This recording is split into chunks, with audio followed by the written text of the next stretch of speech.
What? Nothing. I'm listening. You're the mischievous. No, I want to see where you go with this. Go on. What? Hi, welcome back to the Nerd Shelves. I'm Judy. And I'm Michael. Today we're going to talk about what we have played in January of 2022. So, where's your other hand, Judy? Right here. Uh-oh. So because of my injury, I tripped on the black ice. So we didn't play that much. Right. January was a little bit lighter for games. Yeah. Physical and emotionally disabled. So I just I need rest. Yeah. Especially the beginning of the month. We didn't play that many games. Mm-hmm. But we've still got to play a few. We're just going to talk about all the games that Judy and I played together in January. Yeah. So why don't we just get started? Sure. Okay, these are in no particular order. No. Just, these are the games we played. Yeah. First one. Sum 8. So this is really cool game. It's going on Kickstarter February 15th. Go check it out. Yeah. This is tile laying. Tiling. Almost like dominoes. Yeah, but it's not that easy. It's not. It's actually quite clever. I really like it. Yeah, so you might think, just add up as 8. No. Yeah. It's more than that. It actually really pleasantly surprised me. Yeah. So you're laying tiles and you're going to get 2 points if 2 tiles you lie together. Add up as 8. Add up to 8. You get 1 point if it's the same number, like a 2 and a 2. But the tiles are in kind of a curved shape. So if you actually complete a full figure 8 on the board, that's worth 4 points. So it's really thinky and really clever. I really love how the part that I can steal some tiles that's available on the table that is not complete yet. Yeah. Because that way I won't have the perfect tile in my own hands. True. So that's a really good way to break the game, and I love that. Yeah. No, I don't really have anything negative to say about this.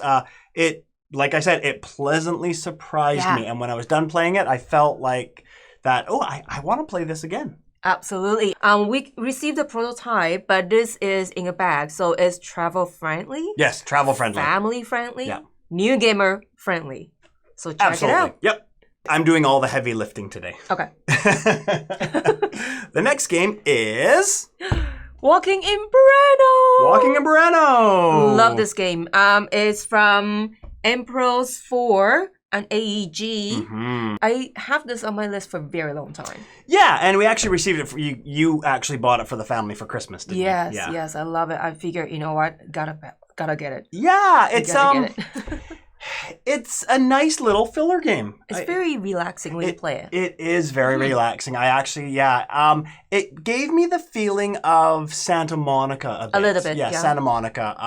It has that feel to it, and you're just drafting cards and laying cards into your little town. You're constructing buildings up to 3 floors, and you're also having visitors come to your street, and you have shops, and it's just like a little point salad where you're scoring points depending on which characters come into your street. And it's cute. And it's scored differently. And the artwork is beautiful. Yeah, it is. And the gameplay is relaxing. I really enjoy it. Yeah, I actually really enjoyed this one as well. I was really happy with it. Yeah, Walking in Burano. Check it out. Okay. The next one. Are you ready? It's pretty. It's very pretty. It's going to knock your socks off. Canopy! Yeah. Wow. Canopy is published by... Weird City Games. And thank you for sending us this copy for doing review. And this is just beautiful. You're building your tree trunk as high as you can. And there are some animals, wild animals, and there are some plants.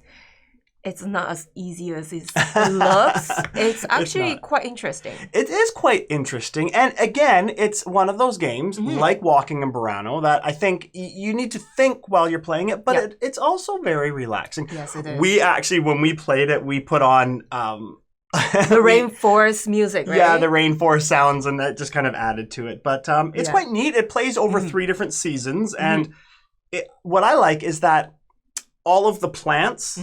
all of your plant cards score at the end of each season. Yes. But all of the wildlife you keep throughout the whole game, and it doesn't score until the end of the game. So there are different ways to score. Also, there are advanced cards that you can add in different variants. Different variants. I think there's 4 different variants. And the thing about Canopy, though, which is pretty cool, is that it's actually designed for 2 players, but they've added a 3 and 4 and a solo variant. That's pretty cool. So it is really meant for 2 players, and I can feel that. Yeah. And I appreciate this a lot because you don't see in a lot of games. You would think that you just keep building your cards to get points. But there's some cards, say you get 2 of the same kind, you get the point, but as soon as you build 4, you get 0. Oh, yeah. I think it was the ferns or one of the cards. Yeah, if you have 1 of them in your tableau, you get 2 points. When you have 2 of them, you get 0 points. But if you have 3 of them, you get 4 points. 4 of them, 0 points. So you have to have an odd number of cards or you get 0 points. And the cool thing about that is when we played, at the end of each season, you may be stuck taking a card that you don't want. And the last card available was the last card I needed, and it was a fern, and it made me get 0 points. But that's not the end, because if you get the seed card, you also get a chance to turn that point around. That's true, too. Yeah. That is so cool. I love it. Just talking about it now, I realize that there's a lot more depth than you first think about, and I know. I just want to play it again. Just want to play again. I know. Yeah. How could you stop? And I also just want to mention one thing that so Tim Eisner, the designer, was very clear that they tried to. Nothing is 100% environmentally friendly. I understand that, but they tried their best to make this as environmentally friendly as they can.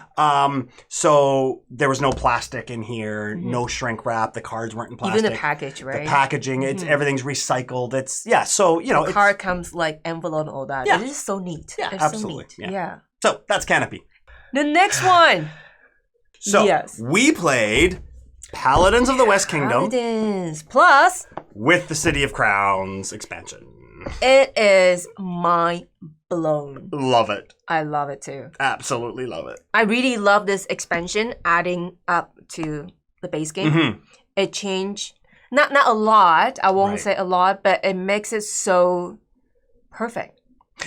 I agree with you. For me, personally. I think I absolutely 100% agree with you. It gives you a couple of extra options when you are really stuck. Yes. Because in the base game, you have 3 different attributes. You have strength, faith, and... Influence. Influence, thank you.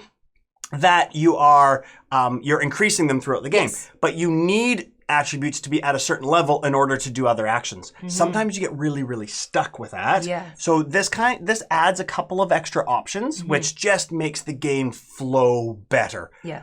While it adds some extra spots on your board and a couple of extra mechanics, I don't think it makes the game any more complicated. In fact, I don't think so. I think it makes the game a little less complicated in that you have a couple of extra options. Yes. Like, I'm the one who gets stuck all the time.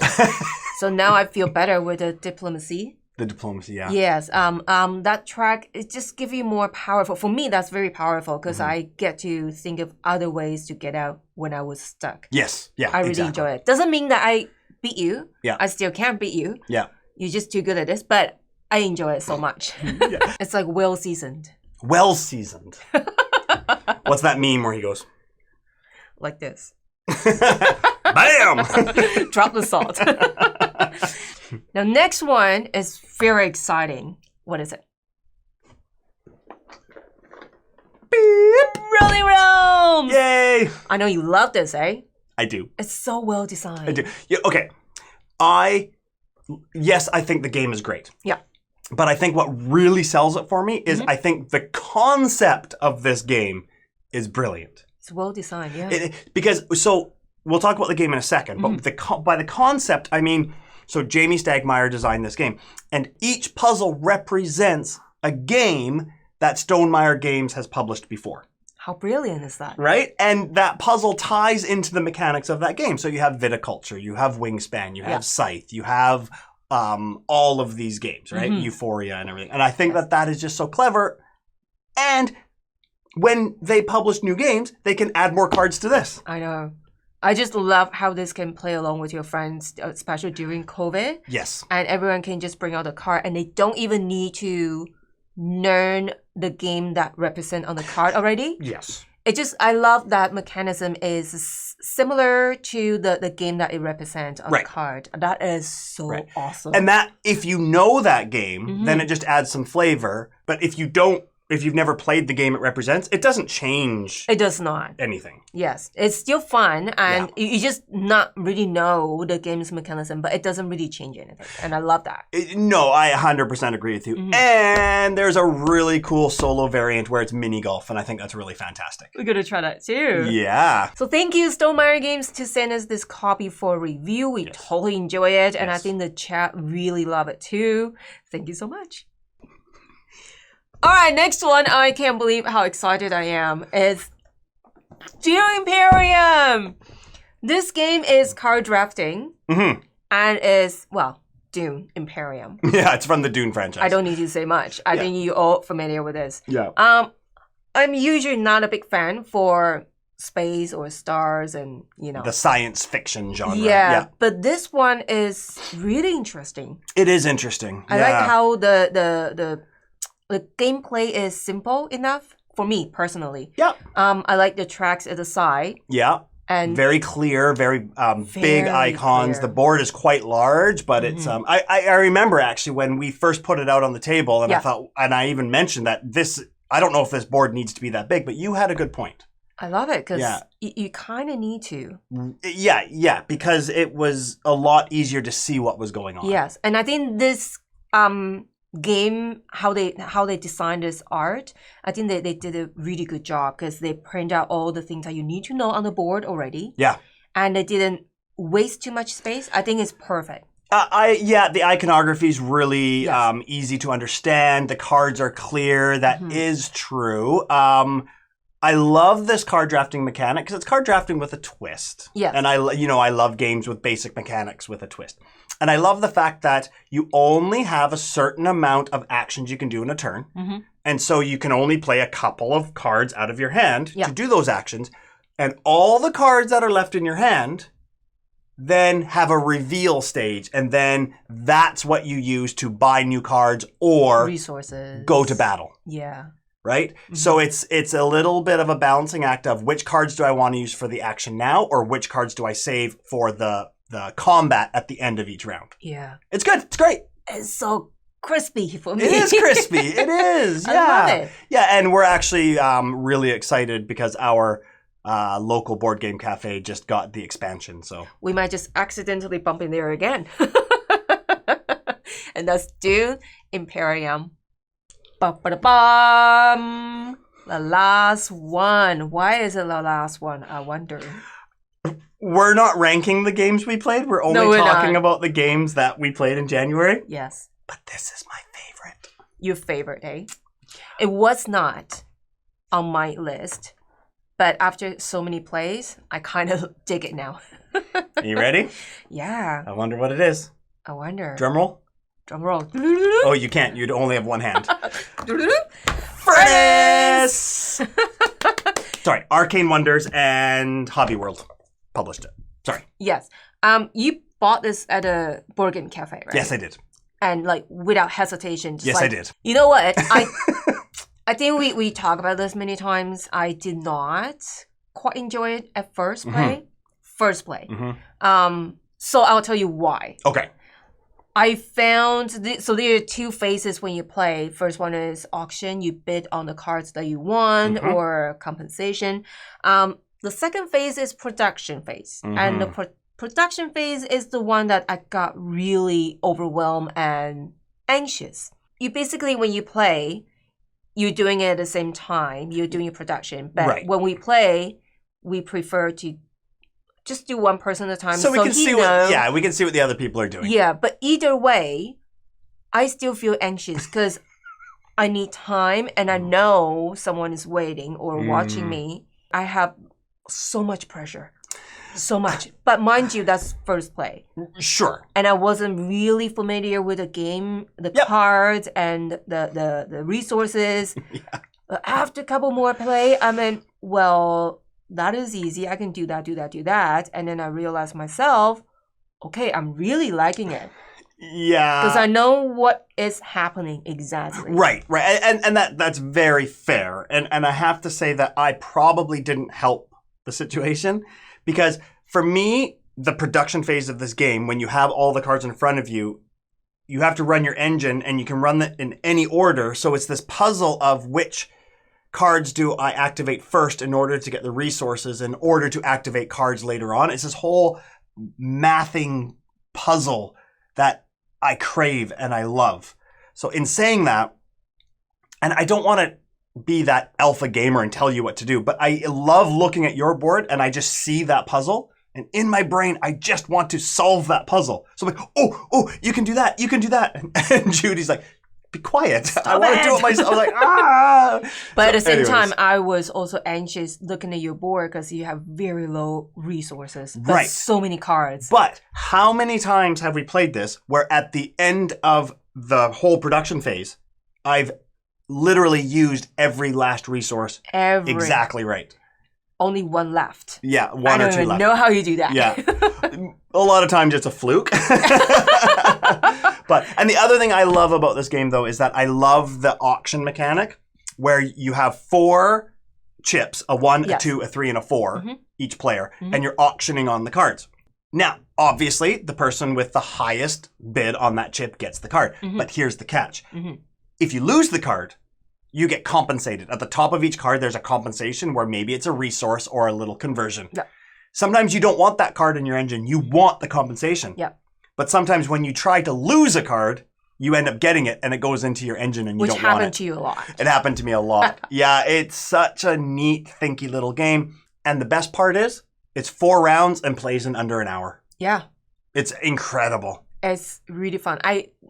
Just only that part, I think, is really brilliant. Yes, it does not overstay its welcome. It's quick. It's easily under an hour. There's a really cool 2-player variant. And the best part? It didn't come with a surprise. We actually had to hunt it down. Couldn't find it. It's the player mat. The play mat. And see how it's stored right in the box. And it fits right in the box, which is incredible. Yeah. Right under the insert like that. So that, to me, I mean... look at that. Such a good game. It's perfect. Yeah, it is absolutely perfect. And that is... Furnace. Here you go, Valentine's Day. Where are we going? Well, other than those games that we both play... You did play games on your own, and I did play games on my own. That is true. These were only the games that Judy and I played together. When Judy was resting, I actually played a few games on BGA, Board Game Arena. I played Welcome To, I played Similo, I played Castles of Burgundy, I played a few other ones. And then you played a couple games with our kids. Actually surprised myself. I never read rule books because you're always the teacher because I just can't concentrate. But I actually learn by reading rule books, and I play on BGA with Azul and Loco Momo, which is so addictive. It's so fun. And I also play Parks. And you did? Yeah. I didn't know that. And I also play Calico with kids. Very cool. So you actually played... And I did beat them this time. Fair enough. Yeah, wow, you played more than I thought. Well, a lot of time resting. Yeah, that's true. That's true. So that is our January. Yeah. What have you played in your January? Leave a comment below and let us know. And what is your favorite that we've played in January? Yeah. Let us know. Please. And if you haven't done so already, go ahead and hit that subscribe button and the notification bell to get notified when we post more videos. There is more coming. Until next time. Go ahead and get another game off of your nerd shelves. Bye. Bye.